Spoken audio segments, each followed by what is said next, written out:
Rede Amigo Espírita. Boa noite para todos, caros amigos e amigas. Eu gostaria de agradecer o convite da Sandra, do Ricardo, do Misraí, porque venho aqui na qualidade de pai, que também tem um filho que está na evangelização de 5 anos e uma de 18 anos. E nesse papel de pai, nosso propósito é fazer uma reflexão a respeito da evangelização dos espíritos que foram confiados à nossa responsabilidade, sempre baseando a nossa reflexão na obra básica do codificador Allan Kardec e na obra subsidiária que nós consideramos um presente da espiritualidade superior a todos nós que já tomamos a decisão da evolução consciente, da educação moral e do aprimoramento íntimo, buscando alcançar os planos superiores da vida com segurança, com felicidade, em paz, em harmonia conosco e com o nosso semelhante. O livro Entre a Terra e o Céu, nosso objetivo hoje não é contar a história desse livro, mas apenas fazer algumas referências. Está dito assim no prefácio escrito por Emmanuel através de Francisco Cândido Xavier. Em cada capítulo encontramos a nós mesmos, com nossos velhos problemas de amor e ódio, simpatia e desafeto, através da cristalização mental em certas fases do caminho, na penumbra de nossos sonhos imprecisos ou na sombra das paixões, que por vezes nos arrastam a profundos despenhadeiros. Então, Emmanuel está citando aqui uma jornada. E quando nós tomamos contato com a doutrina espírita, algo acontece dentro de nós, da nossa mente, que nós somos convidados a enxergar a vida de uma perspectiva muito mais ampla. Por quê? A grande beleza da vida não se restringe mais a um intervalo de tempo que vai do berço até o túmulo. Com a doutrina espírita nós aprendemos que berço e túmulo são estações inúmeras de uma viagem muito mais ampla. É isso que nós aprendemos. De uma viagem muito ampla. A viagem do espírito imortal. De modo que nós podemos dizer que a doutrina espírita amplia os problemas. Se você achou que tinha problemas, ao se tornar espírita, você multiplica por 1000. Porque a maioria das pessoas dorme um sono gostoso, que é o sono da carne. E acorda de uma ilusão dolorosa ao desencarnar. Então não é nenhum sentimento de masoquismo do espírita, é que o espírita prefere acordar enquanto está encarnado. Prefere caminhar de olhos bem abertos. Essa é a proposta da doutrina. E quando ampliamos a nossa visão, amplia-se também a nossa responsabilidade. E nós vamos percebendo que, na jornada evolutiva, todos nós cristalizamos a mente em alguns pontos do caminho. São as chamadas cristalizações mentais. Portanto, se na encarnação passada você foi assassinado, possivelmente sua mente está conectada a esse fato. Se nessa encarnação ou se na passada você estava casado e o seu companheiro ou companheira o abandonou e foi procurar outro, possivelmente a sua mente está cristalizada nessa experiência. E assim vai. Se você tinha uma empresa e seu sócio lhe deu um prejuízo e você ficou sem nada, porque a vida é repleta de acontecimentos, de circunstâncias que vão cruzando o nosso destino. Todas elas buscando o nosso burilamento. Mas nem sempre nós estamos de olhos abertos. Nem sempre nós estamos acordados para as realidades do espírito imortal.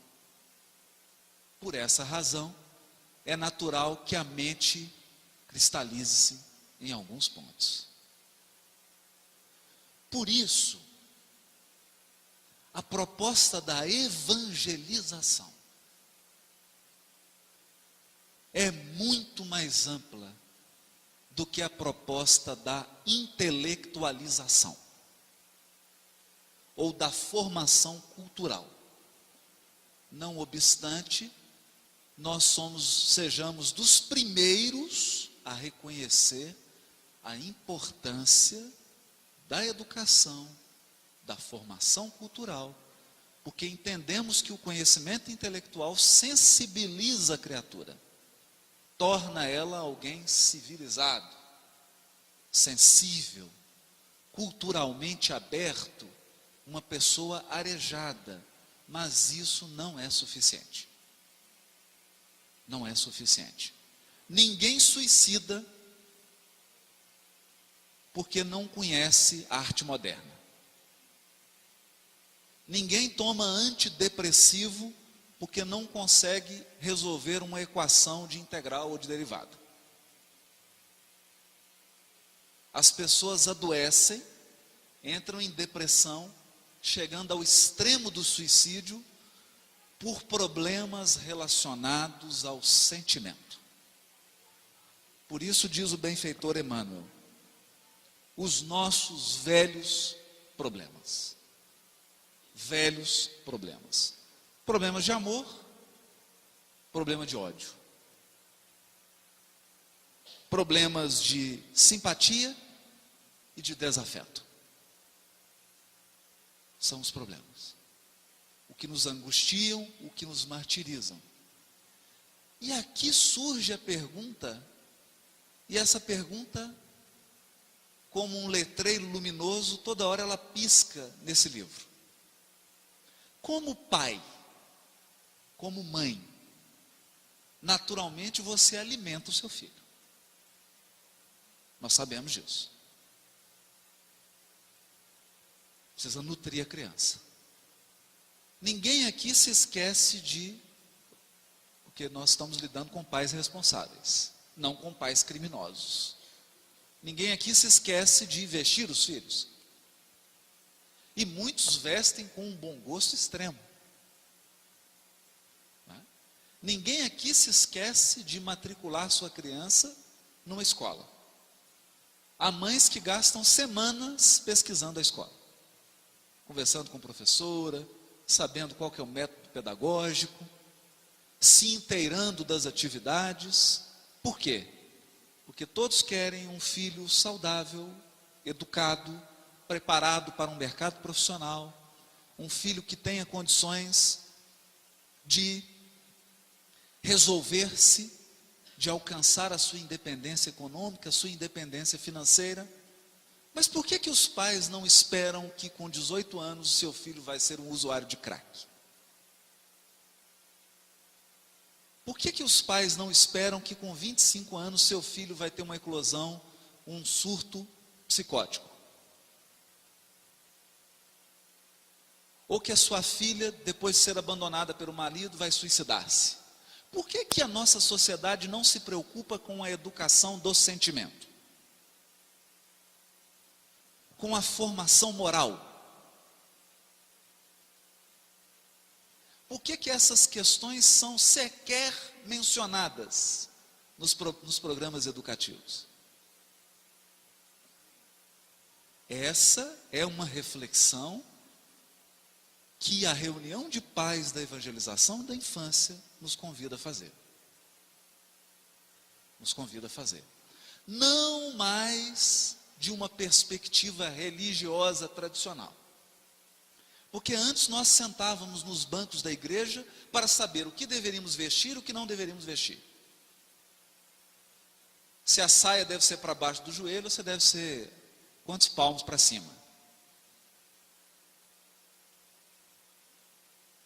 Quando se falava em religiosidade, em educação moral, nós estávamos preocupados com normas de etiqueta social. O que comer, o que vestir, o que falar, como se comportar, ou como fingir que somos alguém em conexão com Deus. Hoje, os bancos da casa espírita, todos fazemos reflexões mais profundas. Mais profundas.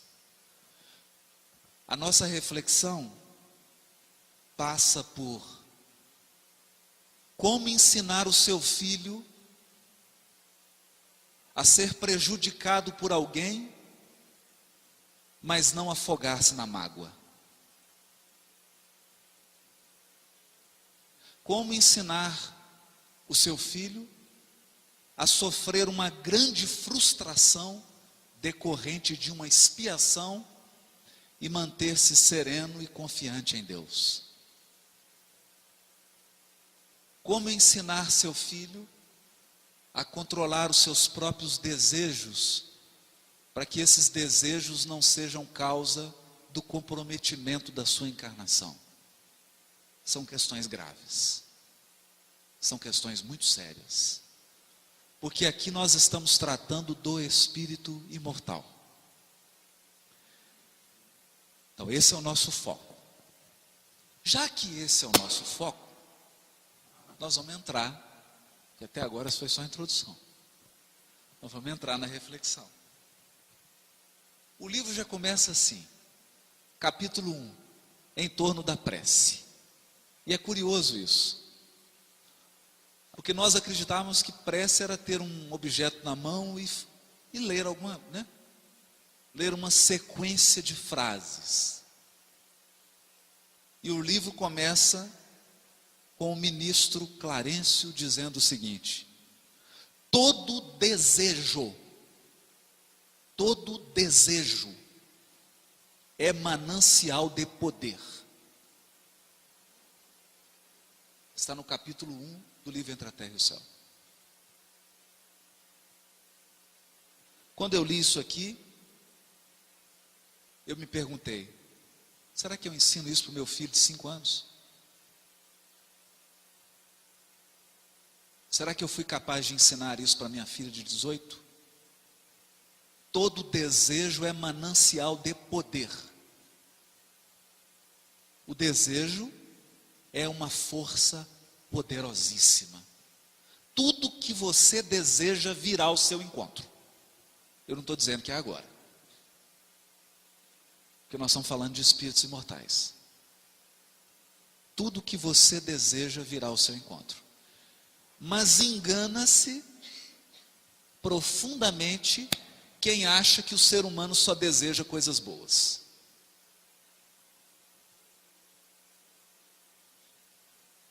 A maioria dos nossos desejos são um tormento.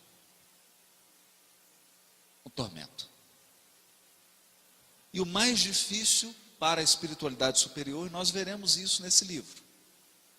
O mais difícil para um ministro Clarencio não é tirar uma pessoa de uma situação difícil.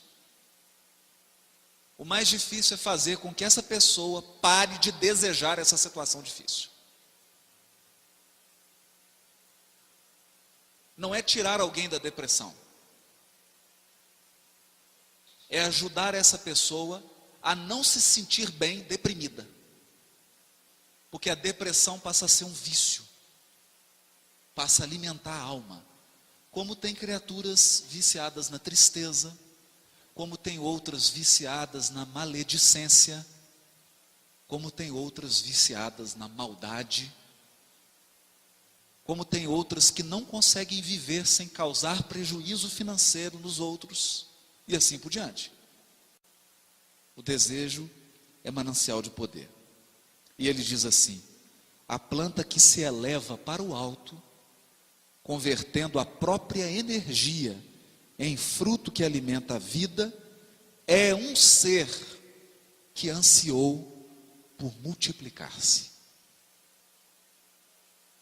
Imagina. E o Hilário faz a seguinte pergunta: bom, mas se toda prece, se todo desejo é um pedido, quem que responde à planta? Se ela está fazendo um pedido, quem que responde ela? E Clarencio responde: a lei, como representação de nosso Pai Celestial, manifesta-se a tudo e a todos, através dos múltiplos agentes que a servem. Então há uma lei divina, regendo o universo infinito, que responde a cada um dos nossos desejos. Cada anseio que a alma manifesta encontra uma reação da própria vida, de natureza absolutamente similar. Vamos examinar isso um pouco. Estou me atrapalhando um pouco aqui com o livro, mas...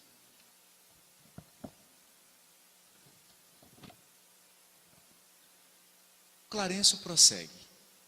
Em nome de Deus, as criaturas, tanto quanto possível, atendem às criaturas. Atendem às criaturas. Olha que interessante isso.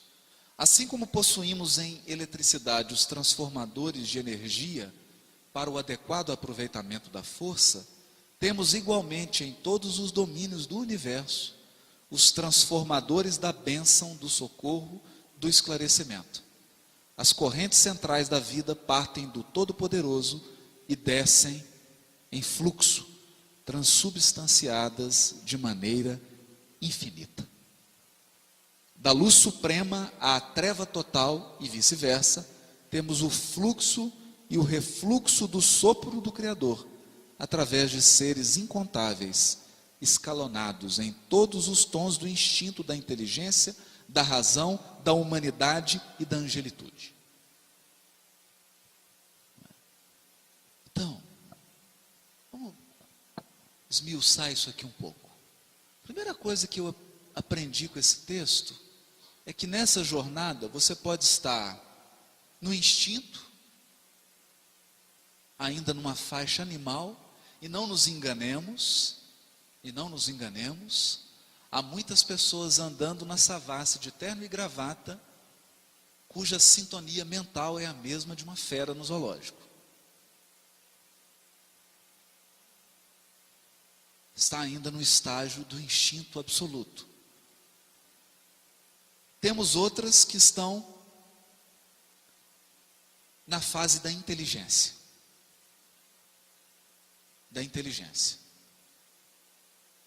Podem portar títulos de mestrado, doutorado, títulos acadêmicos, mas emocionalmente são infantis.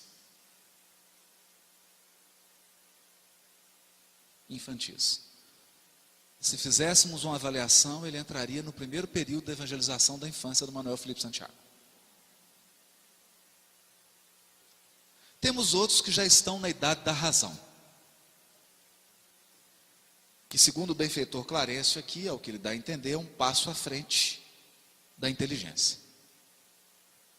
Porque aqui naturalmente ele está falando da razão que se encaminha para a sabedoria. Do uso da inteligência em conformidade com a lei divina. Temos os seres que já são seres humanos, estão à frente de nós outros. Porque quando nós falamos de evangelização, nós estamos buscando transformar as nossas crianças em seres humanos de verdade. Torná-los humanos. E mais adiante, quando alcançarmos esse patamar de humanidade, nós começaremos a trilhar os degraus da angelitude. Por enquanto, inabordável para a nossa compreensão. Quando falamos de Irmã Dulce, de Madre Teresa de Calcutá, de Chico Xavier, de Gandhi, nós estamos falando de patamares de humanidade, não de angelitude.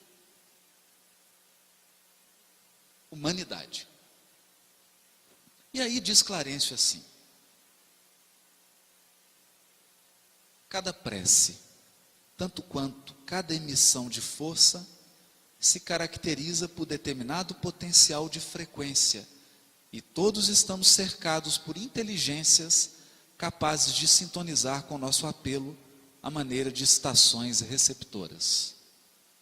Sabemos que a humanidade universal, nos infinitos mundos da grandeza cósmica, está constituída pelas criaturas de Deus em diversas idades e posições. Então, nesse conceito de Clarencio, cada um de nós é uma potência emissora e receptora. Os nossos desejos e os nossos pensamentos ditam a frequência. A companhia espiritual é consequência. Por isso, vamos voltar um pouquinho mais aqui. Por isso o trabalho da evangelização da infância é um trabalho um pouco mais intricado. Um pouco mais intricado. O que acontece conosco? Vamos resumir então até o que agora nós falamos para podermos avançar.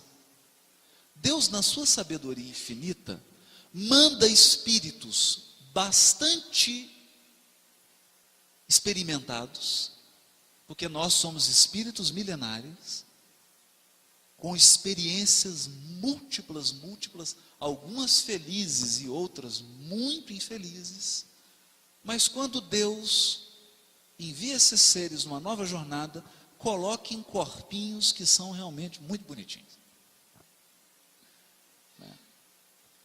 Então você olha para aquela coisinha gostosa e você fala: meu Deus, que coisa linda. É meu nenenzinho.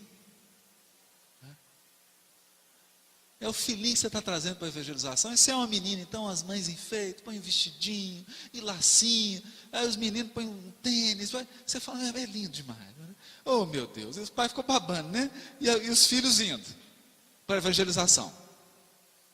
E é bom que seja assim. É bom que seja assim. Porque se nós tivéssemos acesso a 10 reencarnações anteriores dos nossos filhos, poderia sermos tomados por um desânimo geral no que diz respeito à tarefa da maternidade. Se nós pudéssemos penetrar. E por que Deus faz isso? Porque quer nos esconder? Durante muito tempo eu cheguei a pensar que o esquecimento era um anestésico. Sabe quando você vai fazer uma cirurgia bem dolorosa e te anestesia?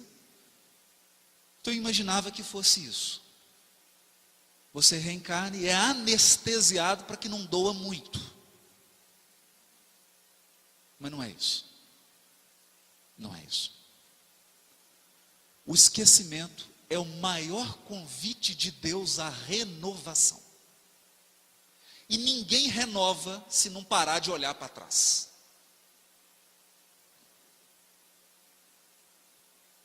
Se você, eu fico profundamente triste, o Ricardo sabe disso, profundamente triste, quando as pessoas utilizam a sua inteligência para ficar descobrindo quem foi a reencarnação de quem.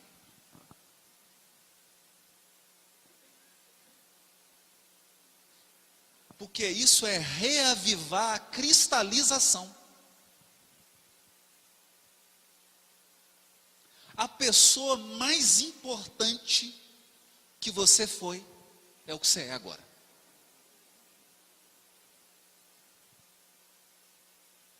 É o que você é agora. Porque acredite, você era pior. Sim. Nós estamos numa jornada evolutiva. Aprendemos no livro dos Espíritos que não existe retrocesso. Então você é melhor do que ontem. Isso significa que nas reencarnações anteriores você era pior do que é hoje. Eu não quero conhecer você antes. Eu prefiro você agora. Com todos os seus defeitos, com todas as suas qualidades. Cristalização mental. Cristalização mental. Portanto, recebemos a bênção do esquecimento. Recebemos uma criança num corpinho pequenininho que vai se formar. Para quê? Para que a todo momento esse espírito que nós recebemos como filho receba um convite da renovação.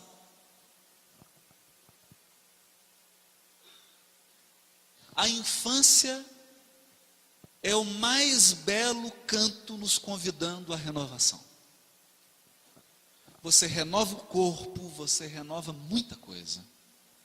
E a todo momento o reaprender, o voltar a andar, o voltar a falar, o aprender de novo, é uma maneira de fazer tudo diferente. A pergunta é, como pai, como mãe, qual tem sido o seu papel nisso?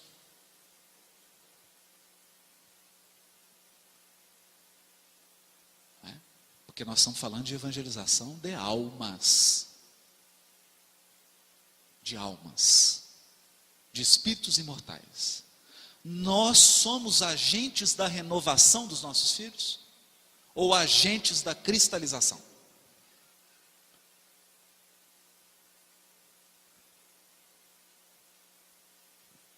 Essa é a pergunta. Toda vez que entra uma criança aqui para a evangelização da infância, entra uma família e uma história espiritual junto com ela.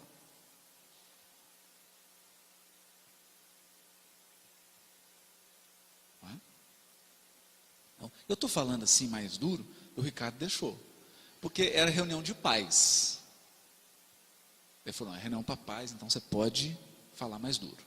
Então eu estou dizendo que pode ter nascido na sua casa um comerciante astuto que deu prejuízo em 100 pessoas e que tem um problema danado com dinheiro.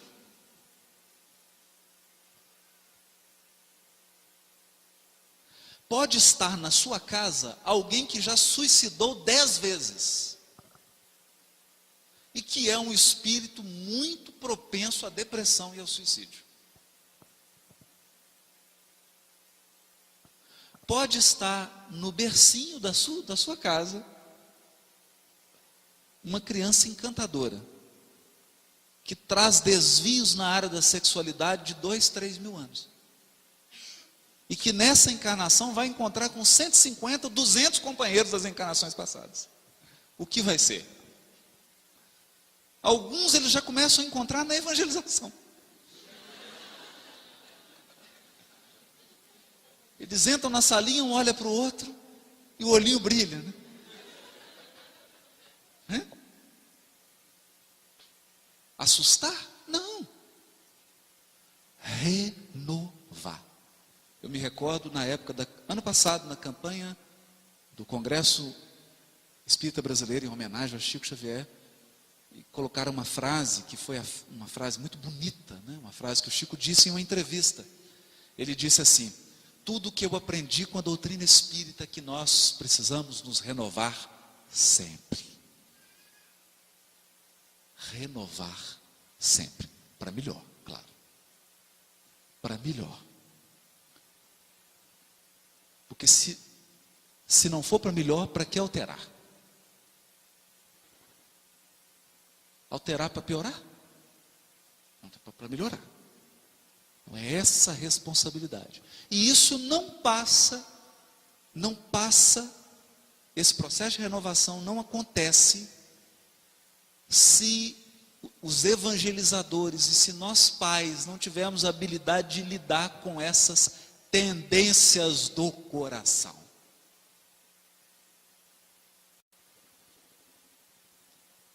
Impulsos e desejos que a criança manifesta.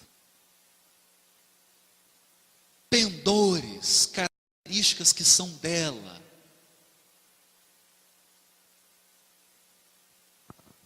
que são um letreiro. Às vezes só a gente que é pai e mãe não enxerga, né? Só a gente que não enxerga. O melhor treino, às vezes, é trocar de filho por um dia, né? Porque você cataloga em meia hora todos os defeitos do filho do seu colega. Mas não somos capazes de identificar um ou dois do nosso. Porque a criança estampa. A criança pede o concurso para a renovação. Imagine, se eu desencarnasse hoje, fosse nascer daqui 5 anos, tivesse a oportunidade de conversar com os meus pais, eu ia ter uma conversa muito franca, muito tensa com eles. Eu só ia pedir para eles o seguinte: pelo amor de Deus, não me deixa cair de novo. Eu quero acertar dessa vez. E eu queria contar com você, mãe, com você, pai, como parceiros nessa minha jornada de aperfeiçoamento. Esse aqui sou eu, está aqui, ó. Esse aqui sou eu. E quem sou eu? Página 84, capítulo 10 do livro Entre a Terra e o Céu.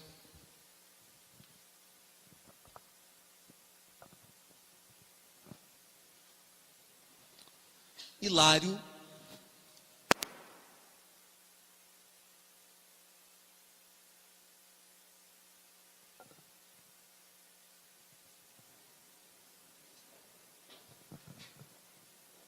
vira para Clarencio, e quando fala das crianças que morrem de meningite, das crianças que desencarnam com acidente, das crianças que manifestam um câncer em tenra idade, e de todas as que nós encarnados chamamos de tragédias, que ocorrem a seres muito pequenininhos e muito bonitinhos, e que a gente se questiona por quê. Ele faz essa pergunta. Que dizer dos desastres irremediáveis, considerou Hilário com emoção, dos desastres que arrebatam adoráveis flores do lar, deixando inconsoláveis pais e mães. Por vezes numerosas, procurei respostas às terríveis inquirições que nos atormentam, perante corpinhos dilacerados nos hospitais de sangue, sem conseguir ausentar-me de escuro labirinto. Então, o Hilário aqui representa bem esse encarnado que só consegue medir a vida por aquilo que acontece com o corpo. Nós avaliamos a vida pelo que acontece com o corpo. Então, se eu quebrei o dedo, sofri uma tragédia. Quebrei a perna, não posso trabalhar. E às vezes a espiritualidade está assim, graças a Deus. Ainda bem que quebrou a perna. Porque estava para fazer a maior bobagem da encarnação dele. Então o Hilário representa isso. Vem então Clarencio com os olhos do espírito imortal e responde para ele: cada qual de nós renasce na terra, apreciou o ministro, a exprimir na matéria densa no corpo o patrimônio de bens ou males que incorporamos aos tecidos sutis da alma. A patogenia, na essência, envolve estudos que remontam ao corpo espiritual, para que não seja um quadro de conclusões falhas ou de todo irreais. Voltando à Terra, atraímos os acontecimentos agradáveis ou desagradáveis. Atraímos os acontecimentos agradáveis ou desagradáveis, segundo os títulos de trabalho que já conquistamos, esses são os acontecimentos agradáveis, ou conforme as necessidades de redenção, acontecimentos desagradáveis. A carne, de certo modo, em muitas circunstâncias, não é apenas um vaso divino para o crescimento de nossas potencialidades, mas também uma espécie de carvão milagroso. Carvão milagroso, absorvendo-nos os tóxicos e resíduos de sombra que trazemos no corpo substancial. Traduzindo, essa é a diferença entre reencarnação e ressurreição. Nós vamos falar disso aqui agora. Porque está ligado à tarefa de evangelização da alma. Muita atenção nisso. Mas nós vamos precisar de atenção. Sabe quando você tira uma fotografia? Antigamente era naqueles filmes, né? Hoje é um arquivo digital. Mas o que era uma fotografia? Você expõe uma lente a uma quantidade determinada de luz e sombra.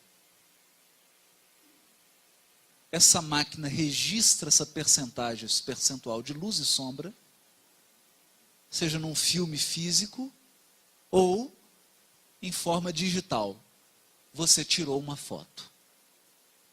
Pois bem, o espírito imortal, nessa metáfora, é um fotógrafo. É um fotógrafo. Cada gesto de bondade ou de maldade, de equilíbrio ou de desequilíbrio, cada emoção luminosa ou emoção pesada, é registrada como uma fotografia no seu perispírito.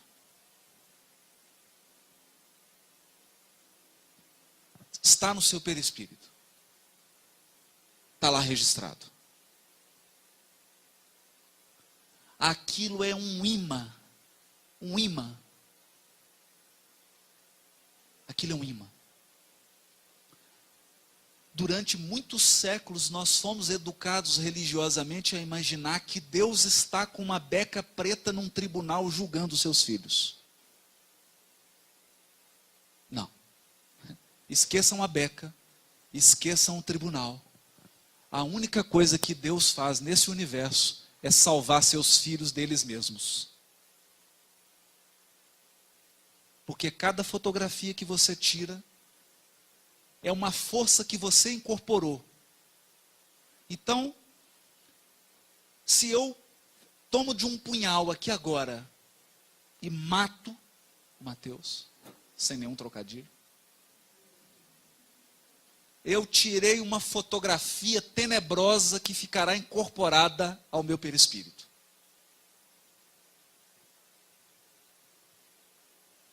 Por um mecanismo absolutamente sábio da lei divina, eu emito ondas de assassinato, onde eu estiver.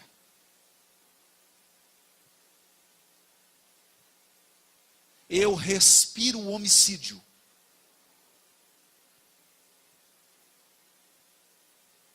É isso. Aqueles que lesaram financeiramente os outros, eles emitem ondas de lesão. Ele pode parar, tem 500 carros parados aqui, o dele é que o vidro vai ser quebrado.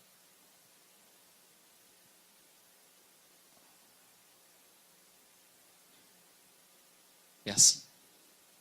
E o que acontece?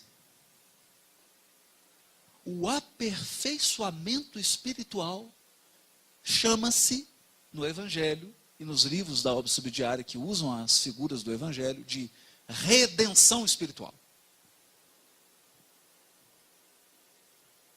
Redenção espiritual é quando você atinge um nível de evolução espiritual que você não precisa mais dos filtros da carne. Hã? Não, eu não estou falando grego. O que é isso? Eu chego no plano espiritual. Os benfeitores olham para mim. Pelo cheiro que eu emito, e não adianta perfume francês. Pela cor que eu emito. Pela densidade da vibração que eu emito. Eles olham e falam assim. Vou pegar minha mulher, senão alguém pode ficar chateado, né? Vou dar um exemplo ruim, né? Olha, essa aqui já enganou 20 maridos, já praticou tantos abortos, já fez isso, está gravado. Esse aqui já lesou 50 sócios, já matou não sei quantos, já tomou esposa de 20, já fez isso, fez isso, fez isso. Está gravado. E aí você vira para o benfeitor e fala assim, eu quero me purificar. Eu quero lavar minha alma, literalmente. Eu preciso lavar meu perispírito. Lavar. O que eu faço? Nós vamos te mergulhar num vaso milagroso. Ele, nossa, puxa vida, é fácil assim. Então é mais ou menos como um batismo, joga uma aguinha em cima, mais ou menos. A mesma coisa. Você já está... Nossa, vai ser bom, né? Como é que é esse vaso? Esse vaso é o seguinte. Nós vamos te mergulhar nele. Ele é uma espécie de carvão que suga as suas imperfeições. Nossa, maravilha. Parecendo filmes de ficção científica. Bom demais, gostei. Adorei esse processo. Que vaso é esse? É o corpo humano.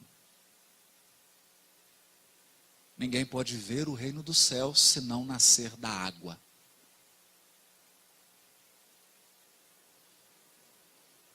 Aí vem aquele espírito e os pais estão bonitinhos. Ele vem com a paralisia cerebral. Aí os pais entram aqui na casa espírita e choram quando conversam com a gente. E a gente fala para eles, solta foguete e faz uma festa. Porque o perispírito do seu filho está sendo limpo. O espírito do seu filho está sendo purificado. É isso que Clarence está falando.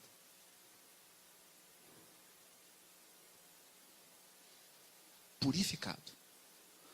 Todas as doenças do corpo físico têm sua gênese, diz Clarencio, em processos de adoecimento da alma.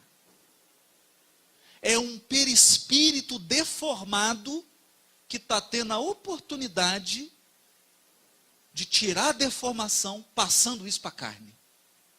O corpo, então, é uma esponja. E a gente tem uma vaidade tão grande com ele, né? Não, tá certo, você tem que dar uma ajeitada, não vamos também, né, gente? O vaso tem que estar limpo.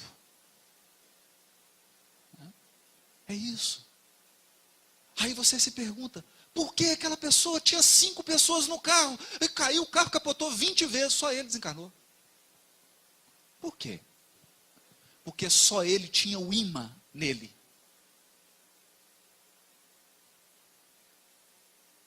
As 50 carros estacionados no Mineirão, aquele foi arranhado.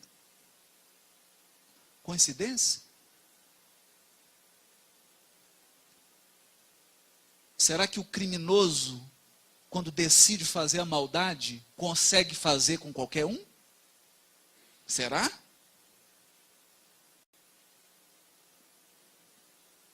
Será? Será que a lei divina cochila?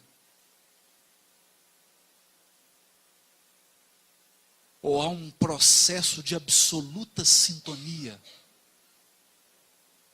De absoluta sintonia. Por que nós estamos falando disso? Porque nós estamos dizendo de uma forma assim muito franca, mas muito esperançosa. Muito franca, mas muito esperançosa. Porque a doutrina espírita é o consolador prometido. Então, se ela não nos deixa dormir. Talvez se você quiser dormir, não vai ser aqui. Mas ela também não nos deixa desconsolados. Entende? O trabalho da paternidade e da maternidade se amplia. Eu passo a ver meu filho como um irmão com o qual eu me comprometi a ajudá-lo nesse processo de limpeza espiritual que ele está inserido, tanto quanto eu. Me recordo do ano passado, quando fui a Goiás, encontrei um casal de amigos maravilhosos e tinham acabado de perder uma filha de 22 anos num acidente.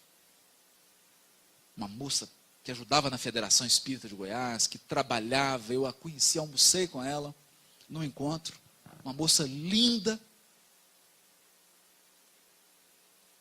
Era a alegria da casa, né? Por causa do sorriso aberto, do jeito expansivo dela. Né? E, no entanto, uma semana antes, ela mandou uma carta para as melhores amigas se despedindo. Na mocidade espírita, ela disse que iria desencarnar cedo e que seria através de acidente.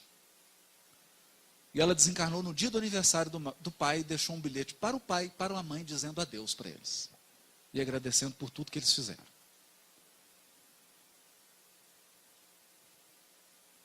De modo que eles tinham certeza por dentro, de que ela passaria por um processo de purificação da alma. Não me perguntem o que leva um espírito a necessitar desencarnar com 22 anos. Eu não sei. Que tipo de aprendizado, o que acontece nesse choque emocional? O que isso faz cair de sujidade no perispírito?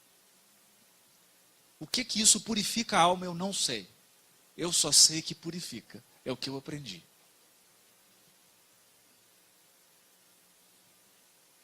É o que purifica.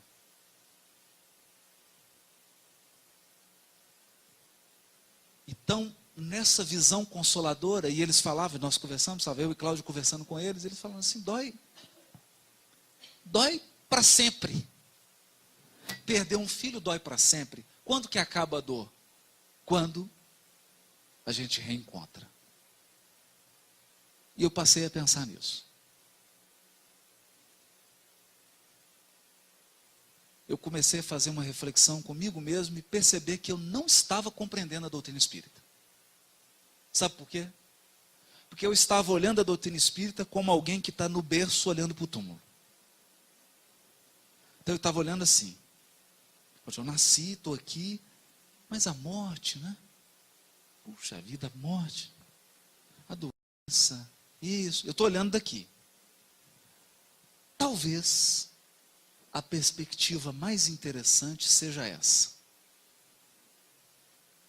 Eu estou aqui, dando trabalho para o Henrique que está filmando. Depois do túmulo, eu estou aqui do lado verdadeiro da vida. Do lado espiritual e real. Olhando para os que vêm vindo. Porque encarnar faz parte do efeito sonoro. Né? Encarnar é uma viagem. É um bilhetinho que você compra. pode olhar aí que no verso tem a volta. Mas fica tranquilo, a data está apagada. Você compra a ida e volta. Ida e volta.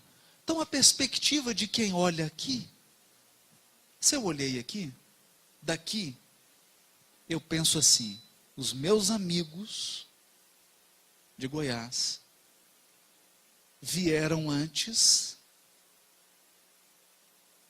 a filha foi depois, mas ela voltou antes.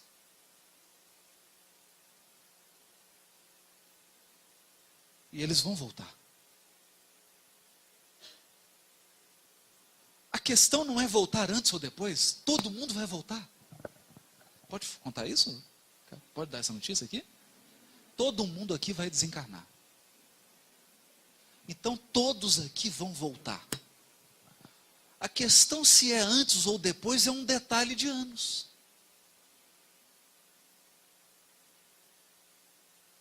De anos. E aí nós vamos fazer igual a passagem da mulher que foi pega em adultério, né? Os mais velhos saíram antes. Eu convido aqui os que têm mais idade no corpo físico a pensarem. O que são 40 anos, 50 anos? Se você tem 30, o que são 20? Não passou tão rápido. E o que te diz que não vai passar rápido daqui para frente? 20 anos para frente, 30 para frente, podem voar nos seus olhos. Podem voar diante de você. Então, voltar antes ou depois é apenas uma questão de um estalar de dedos. A questão fundamental que Clarencio coloca é como você vem e como você volta.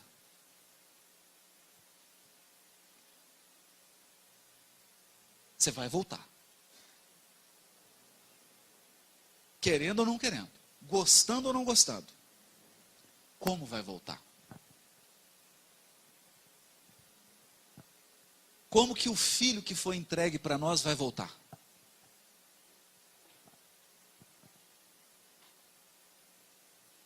Vai chegar como? Mais purificado. É o que Emmanuel está dizendo aqui. Vai voltar com maior domínio sobre si mesmo ou com maior domínio sobre os outros? Porque a nossa sociedade só nos ensina a ter poder sobre os outros, mas não ensina nenhum poder sobre nós mesmos, sobre os nossos desejos, sobre as nossas emoções, sobre os nossos pensamentos, sobre os nossos sonhos e anseios.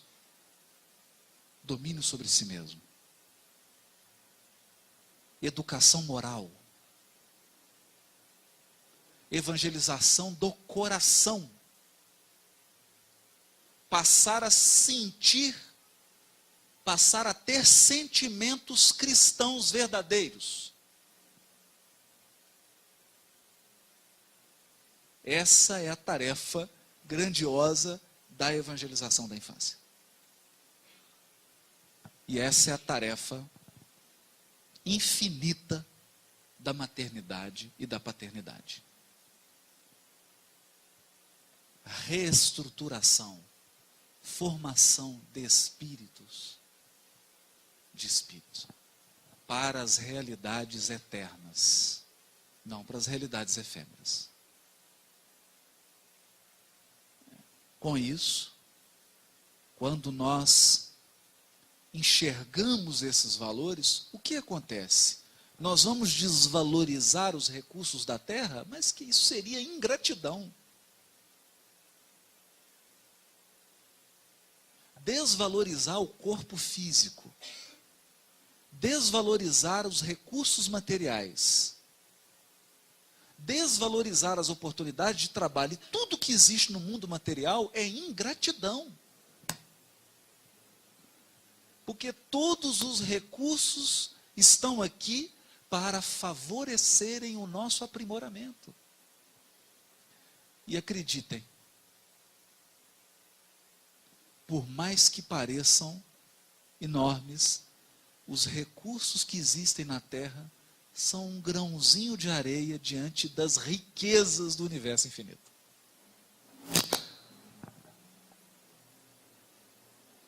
riqueza do universo infinito.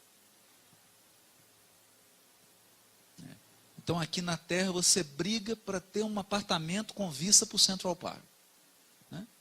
Sendo que tem espírito que tem vista para a nebulosa tal. Você está enxergando um parque.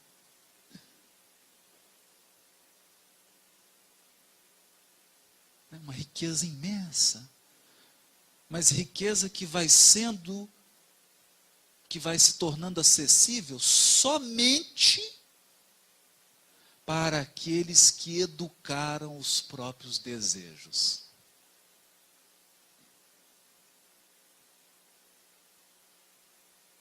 Educaram os próprios desejos. Sabem desejar e sabem satisfazer os desejos sem causar mal aos semelhantes. Sabem entender que ninguém tem primazia sobre os outros na satisfação dos desejos. Todos temos direito à felicidade, todos temos direito à espiritualidade, direito aos bens da vida. Essa é a lição de Jesus. Essa é a lição de Jesus. Por isso Chico dizia que ele ficava muito preocupado quando via crianças pequenas e os pais davam um lápis, alguma coisa para desenhar, um papel, e eles viam essas crianças rasgando numa agressividade, porque ficava preocupado que os pais não estavam percebendo o seu verdadeiro papel de educadores do espírito.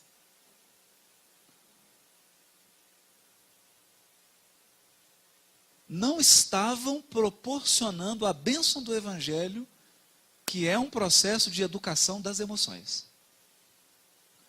Eu disse educação das emoções, porque graças a Deus, nós já saímos dos processos religiosos de proibição.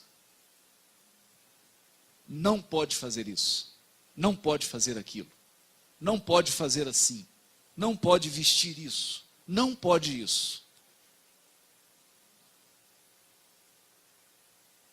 Nós já temos maturidade espiritual suficiente para, acompanhando Emmanuel, dizer, não proibição, mas educação.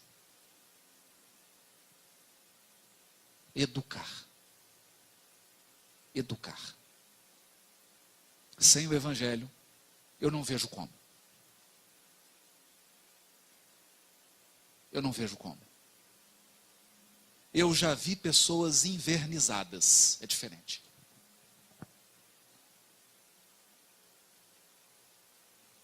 Verniz social é algo muito diferente do que evangelização da alma.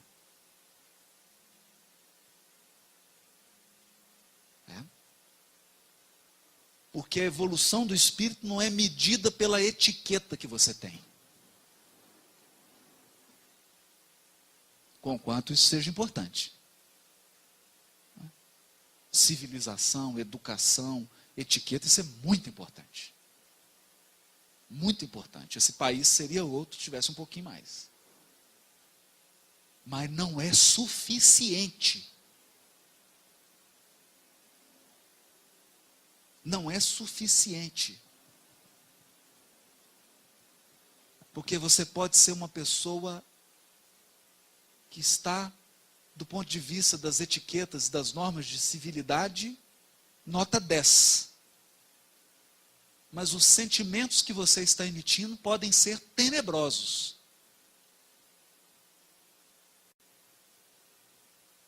Então existe formosura física e formosura da alma.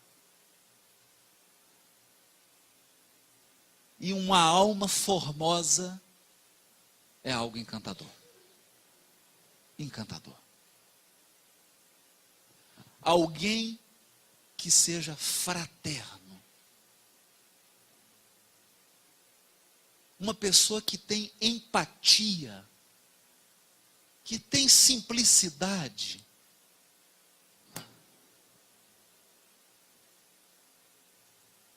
que é capaz de perdoar, que é capaz de relevar os defeitos, é de fato uma alma formosa. Uma alma formosa. Uma alma em que o Evangelho deixou de ser um livro, e passou a ser um roteiro. Um roteiro. A coisa mais bonita que eu considero hoje, a experiência mais bonita com relação ao Evangelho, depois de ler o Evangelho em grego, de ler em inglês, em português, em tudo quanto é língua, em manuscrito, em tudo, a coisa que mais emociona, me emociona hoje, é ler o Evangelho em alguém.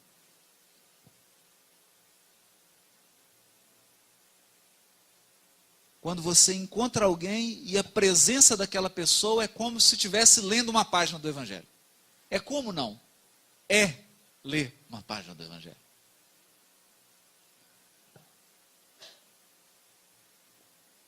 Porque, como dizia o Honório, o Evangelho sai de fora e passa a viver dentro. Eu tenho certeza que esse é o desejo dos amigos espirituais que dirigem essa casa quando uma criança é colocada sob a responsabilidade deles. O maior desejo deles é que essas crianças que estão lá, inclusive meu filho, consigam expressar o Evangelho na alma delas. Consigam expressar uma espécie de formosura espiritual que só as almas evangelizadas têm. Eu disse evangelizadas, eu não disse cristianizadas ou cristãs. Isso é outra história. Você pode ter um budista evangelizado, pode ter um muçulmano, porque o Evangelho é de Deus. O Evangelho é código moral divino, não de nenhuma religião. E esse é o desejo dos amigos espirituais aqui. A pergunta e o convite é: esse é o nosso desejo para os nossos filhos? Se esse é o nosso desejo para os nossos filhos, o que nós temos feito de concreto para que esse processo se efetive? Qual tem sido o nosso papel em transmitir formosura da alma para os nossos filhos?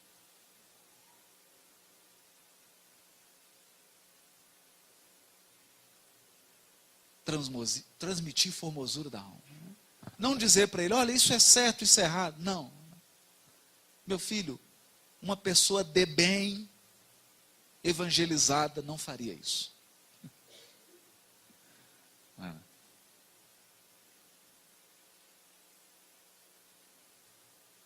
Esse é o desafio e essa é a proposta. Lembrando também que nós estamos compartilhando. Deus não vai entregar para o Haroldo Dutra Dias a tarefa de formar um anjo. Porque eu não tenho recursos para isso. De modo que nós recebemos os espíritos que precisam das lições que nós já temos condições de transmitir. Não há pai, não há mãe melhor para o seu filho do que você.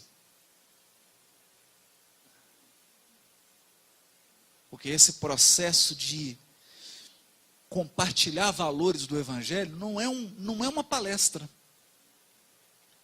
Não é sentar aqui e fazer uma palestra para o filho. É um processo de magnetizar a alma. E se você não tem ligação com esse espírito, não adianta eu trazer um espírito de outro planeta aqui e colocar, porque você não tem ligação com Ele.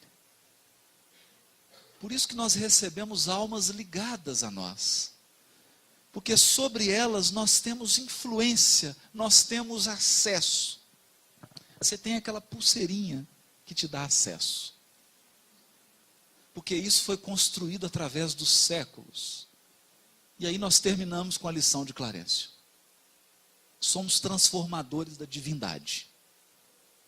Deus é um sol infinito, mas nós podemos refletir, nem que seja um pouquinho, da luz divina. E hoje eu tenho plena convicção, eu estava conversando isso com o Fredinho, que luz é luz. Não importa se é a luz de uma vela, né? Luz é luz. Não tem que ficar acanhado se a luz é numa velinha. Já é luz. Já é luz. Muito obrigado pela paciência de todos e muito obrigado por compartilharem conosco essa oportunidade de estudar a obra de André Luiz. Porque nós não fizemos outra coisa aqui a não ser conversarmos sobre coisas que estão entre a terra e o céu. Muito obrigado. Rede Amigo Espírita, divulgando, instruindo e unificando.